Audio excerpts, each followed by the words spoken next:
Good morning. അപ്പോൾ ഇന്നത്തെ morning breakfast ഞങ്ങളുടെ ചപ്പാത്തി എഗ് വെജ് കുറുമയാണ് കേട്ടോ. അപ്പോൾ അതിനായിട്ട് ഞാൻ 3 മുട്ട പുഴുങ്ങാനായിട്ട് എടുത്ത് വെച്ച് ഞങ്ങൾ 3 പേരേ ഉള്ളൂ. പുഴുങ്ങാൻ വെച്ചു. പിന്നീട് വെജിറ്റബിൾസ്, ഒരു ഉരുളക്കിഴങ്ങും, ഒരു സവോളയും, ഒരു മീഡിയം സൈസ് തക്കാളിയും, പിന്നെ 3-4 ബീൻസും, ഒരു ചെറിയൊരു ക്യാരറ്റും, പിന്നെ ഒരു ചെറിയൊരു ബൗള് ഗ്രീൻ പീസ് ഞാൻ തലേ ദിവസം വെള്ളത്തിൽ കുതിരാൻ വെച്ചിട്ടുണ്ടായിരുന്നു കേട്ടോ. ഈ വെജിറ്റബിൾസ് എല്ലാം ചെറുതായിട്ട് അരിഞ്ഞതിന് ശേഷം നമുക്ക് ഒരു കുക്കർ എടുക്കാം. കുക്കറിൻ്റെ അകത്തേക്ക് ഒരു ബേ ലീവ്സ്, ഒരു ഗ്രാമ്പു, 2 ഏലക്ക, ഒരു തണ്ട് കറുവാപ്പട്ട, അങ്ങനെ അത് ഇട്ടത് ചൂടായതിനു ശേഷം അരിഞ്ഞ് വെച്ചിരിക്കുന്ന സവോള ഇട്ട്, പിന്നെ ഇഞ്ചിയും വെളുത്തുള്ളി പേസ്റ്റും ഇട്ട് വെജിറ്റബിൾസ് എല്ലാം ഇട്ട് കൊടുക്കുക കേട്ടോ. അതിലേക്ക് 1/4 ടീസ്പൂൺ മഞ്ഞൾപ്പൊടിയും, 1 ടേബിൾ സ്പൂൺ കുരുമുളക് പൊടി, 1/4 ടീസ്പൂൺ ഗരം മസാലപ്പൊടിയും കൂടി ഇട്ട് കൊടുത്ത് നന്നായിട്ട് മിക്സ് ചെയ്ത് ആവശ്യത്തിനുള്ള വെള്ളം ഒഴിച്ച്, ഒത്തിരി വെള്ളം ഒഴിക്കേണ്ട, ആ വെജിറ്റബിൾസ് നികക്കെ വെള്ളം ഒഴിച്ചാൽ മതി.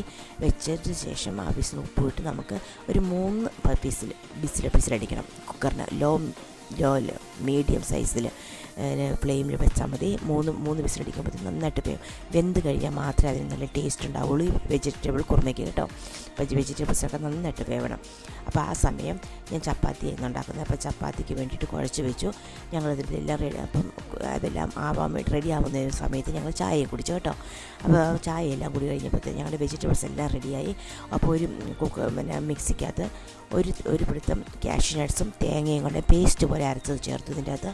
പിന്നീട് ആവശ്യമുള്ള ഉപ്പുമൊക്കെ ഇട്ട് അതൊന്ന് തിള വരണ്ട, അതൊന്ന് പതുക്കെ ആവി വരുമ്പോഴത്തേനും 1 ടേബിൾ സ്പൂൺ എണ്ണ ഒഴിക്കുക കേട്ടോ. എണ്ണ ഒഴിച്ച് അങ്ങനെ അടച്ച് വെക്കുക. ഒരു 5 മിനിറ്റ് അതങ്ങ് അടച്ച് വെക്കുമ്പോഴത്തേനും വെളിച്ചെണ്ണയൊക്കെ അതിലേക്ക് ഒന്ന് സെറ്റാകുമ്പോഴത്തേനും നല്ല ടേസ്റ്റ് ആകും കേട്ടോ. പിന്നീട് ഞങ്ങൾ ചപ്പാത്തി എല്ലാം ചുട്ടെടുത്തു. അപ്പോൾ ഞങ്ങളുടെ വീഡിയോ കാണുന്നവർ ഞങ്ങളെ സബ്സ്ക്രൈബ് ചെയ്തിട്ടില്ലെങ്കിൽ ഞങ്ങളെ ഒന്ന് സബ്സ്ക്രൈബ് ചെയ്യണം, ലൈക്ക് ചെയ്യണം, ഷെയർ ചെയ്യണം കേട്ടോ.